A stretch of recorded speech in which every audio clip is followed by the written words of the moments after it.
Hi, everybody. I hope you're having a great week. We are going to be looking at today lesson 7.1, which is TEAC 8.8D.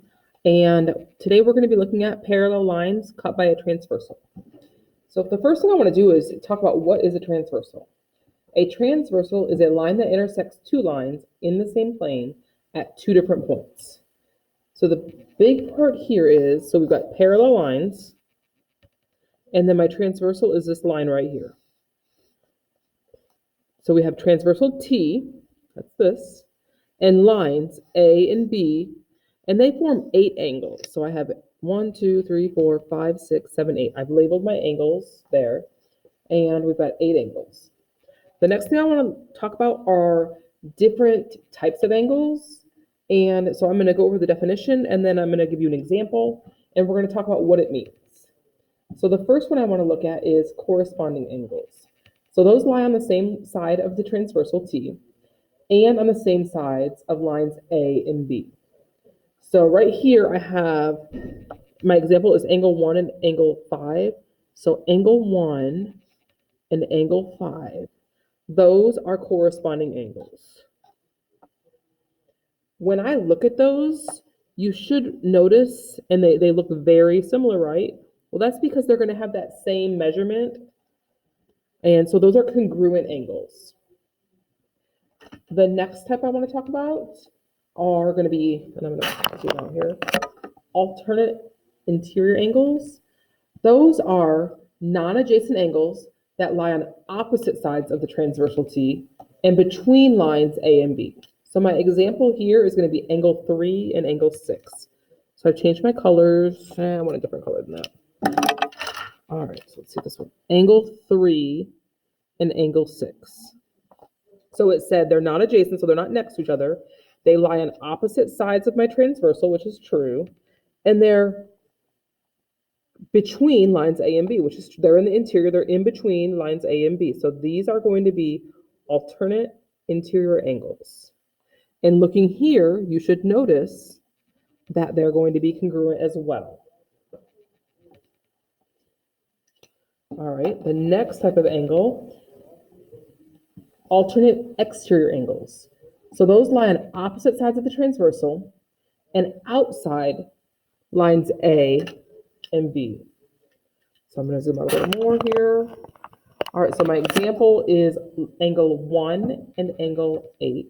Oh, let me mark that. I'm just trying to color coordinate these so you can see where each of these lie. All right, so I've got line or angle 1 and angle 8. Angle 1 and angle 8. All right, it lies on opposite sides of the transversal, which is true. One is above it and one is below it, that's true. And then they're outside of A and B. So they're on the outsides or the exterior of A and B. What we should recognize about this as well, they are going to be congruent as well.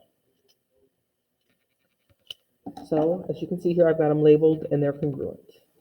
All right, the next one here is the same side interior angles.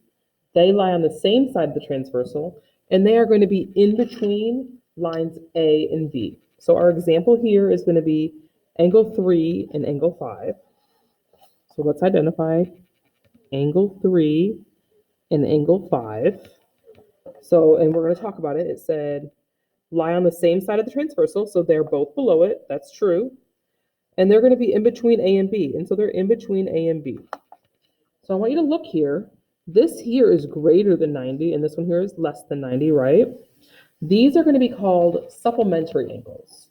So these two angles, when I add them up, they're going to add up to 180 degrees. So this information I'm giving you here is going to be really important because we're going to end up having to find some of these angles as we move on. And then the one thing I wanted to talk about here, vertical angles, we've already went over them, but I wanted to just review so that we remember. Vertical angles are opposite angles formed by two intersecting lines. So my example here is angle 1 and angle 4, and I've got that they're congruent. So angle 4 and angle 1. And pretty much any of these, angle 7 and angle 6, angle 2 and 3. Any of those that are opposite each other, when we have two lines that intersect like that, these are going to be vertical angles. And they are congruent, which means they have the same measurement. All right, so I'm going to set this right here. Pause this if you need to write any more of this stuff down. All right.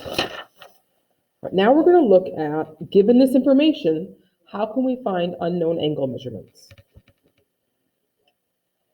All right, so on this first example here, we're going to use this top figure, and it says find the measure of angle 2 when the measure of angle 7 equals 125 degrees.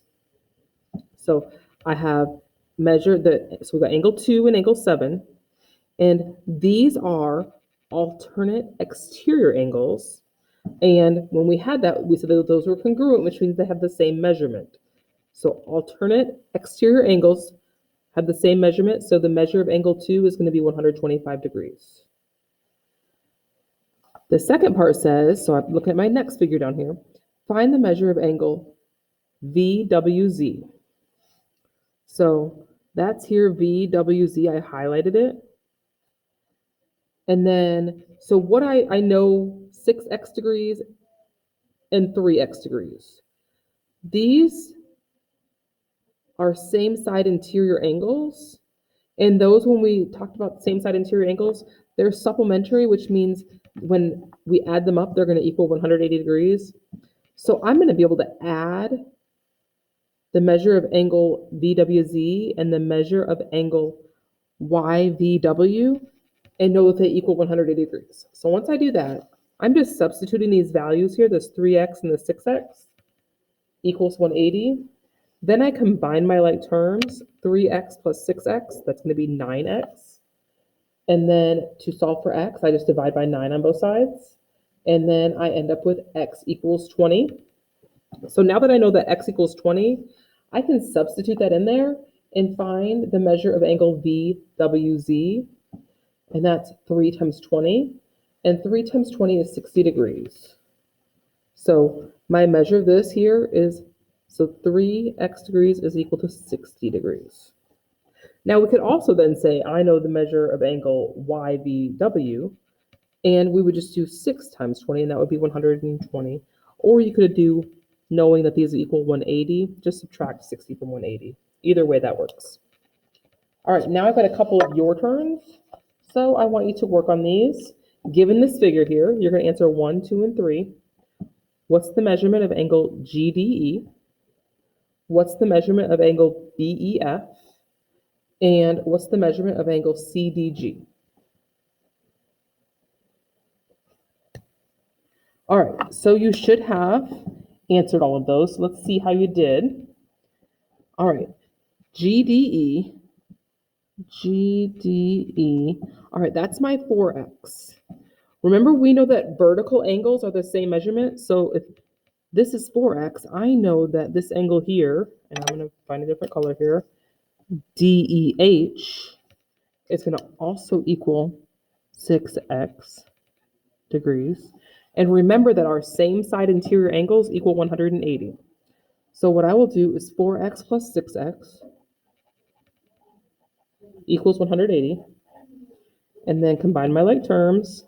That's going to give me 10x equals 180. Divide by 10, divide by 10. X is equal to 18. Once I know that, this is my angle I need to find. I'm going to substitute 18 in, and 4 times 18 is equal to 72 degrees. So the measurement of angle GDE is 72 degrees. Next is said to find the measurement of angle BEF. So let's get a different color here. BEF is 6x. So there I already know what x is, it's 18. So 6 times 18 is equal to 108 degrees. So the measurement of BEF is 108 degrees. The next one here, it says the measurement, let me get a different color, of angle CDG. And there I need to remember, so we have alternate exterior angles are congruent. So this one here and this one here are going to be the same measurement. So this is also 108 degrees. All right, I hope you did well on that. I've got some more practice here I want you to do. It says use this figure to answer 4 through 7. So the first one says angle UVY and what other angle are a pair of corresponding angles. Next one, angle WVY and angle VWT are what kind of angles? 6, find the measurement of angle SVW. 7, find the measurement of angle VWT. So take a couple minutes there.